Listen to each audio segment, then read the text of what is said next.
there have been reports that oil marketers in Nigeria say PMS is supposed to or should sell at about 1,200 naira per litre. And at this time, Nigerians are still struggling with the current price right now. Let's get a sense of what to expect for energy prices in Nigeria. Joining us now is Mr. Bismarck Rewane, CEO, Financial Derivatives Company. I'm joined us via Zoom. Great to have you on the show, sir. Good afternoon, and happy to be here. So we're seeing speculations that Nigerians might have to pay 1,200 naira per litre for PMS. But we'll see the NNPC has come out to assure us it will not happen. But from where you're sitting, do you see 1,200 naira per litre coming? No, that's not possible, because at 1,200 naira per litre, it's actually, the petrol price in Nigeria will be more expensive than all the neighboring countries.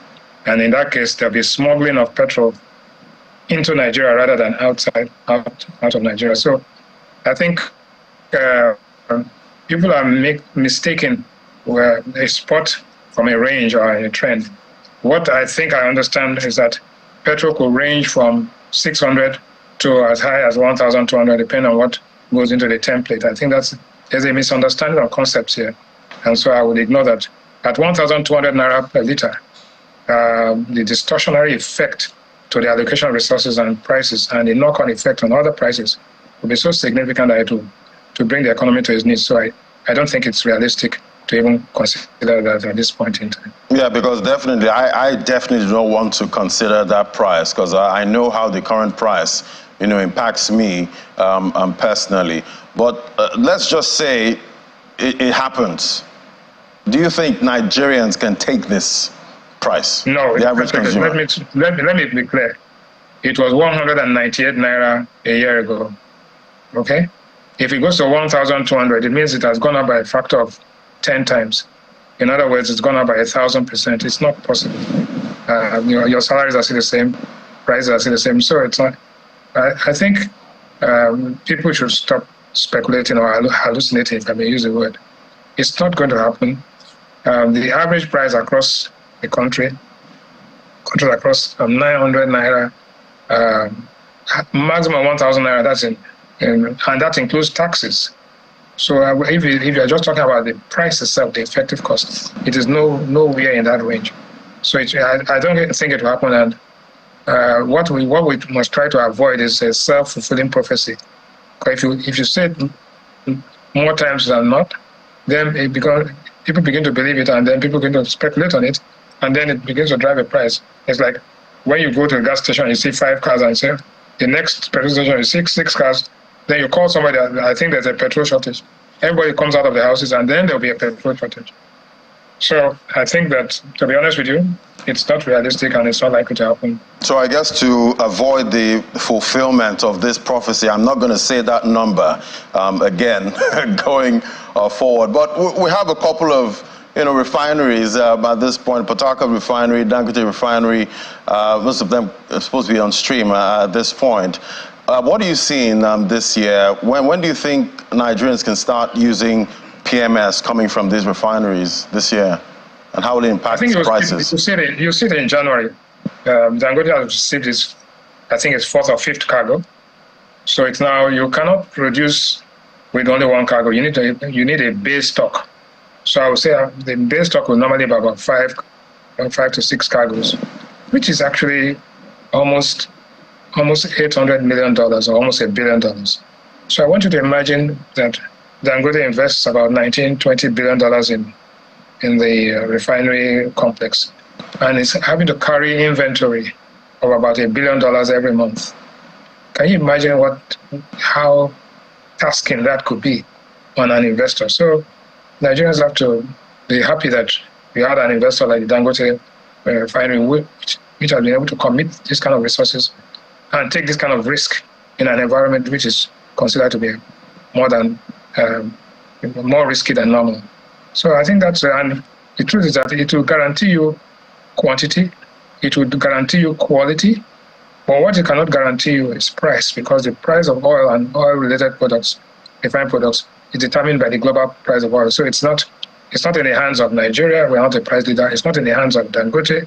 It's more in the hands of Saudi Arabia, Russia, and the United States, the big players. Now, talking about the big players, I know very soon we'll be hearing from OPEC Plus, but looking at the global oil market at this time, we're seeing some strength with prices.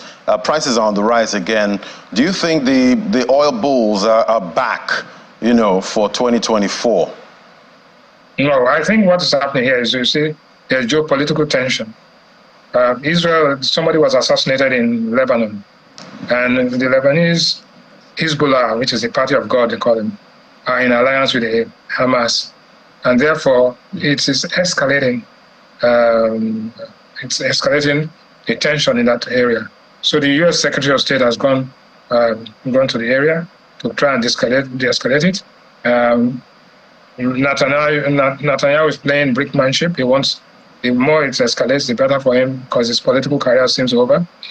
So I think that will de-escalate. Once that happens, the price of oil is bound to start coming down. In any case, it's at this point in time, it's almost equal to or slightly lower than our benchmark price. So it doesn't offer us much comfort, but it means that our oil quota is at now 1.5, while our budget was based on 1.7.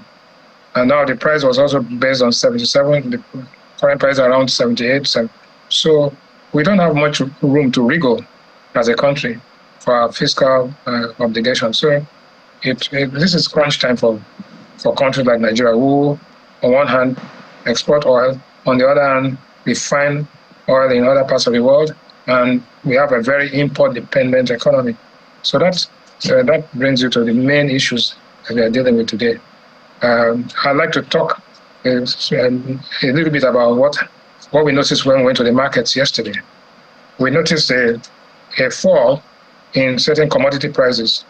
Gari in particular went down by 13% to 20,000 naira. Tomatoes went down by 20% as well. And onions went down by as much as 39%. And beans stayed flat. That's what we're seeing. The question is, why are the prices dropping and right flat at 70,000? Why are these declining after the month of December?